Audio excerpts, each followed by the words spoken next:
అపేక్ష లేకుండా సరి అయిన సమయంలో సరి అయిన ప్రదేశంలో దానము చేయుట అనేది సత్వగుణ దానము అని చెప్పబడుతుంది.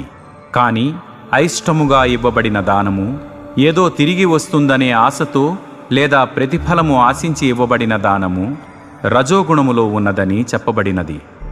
అనుచిత ప్రదేశంలో సరికాని సమయంలో అర్హత లేని వారికి మర్యాద చూపకుండా లేదా చులకనగా ఇవ్వబడిన దానము తామసిక దానముగా పరిగణించబడుతుంది. ఓం తత్సత్ అన్న పదములు సృష్టి మొదలు నుండి పరబ్రహ్మమునకు సూచికగా నిర్దేశించబడినవి. వాటి నుండే పురోహితులు, శాస్త్రములు మరియు యజ్ఞములు ఏర్పడినవి.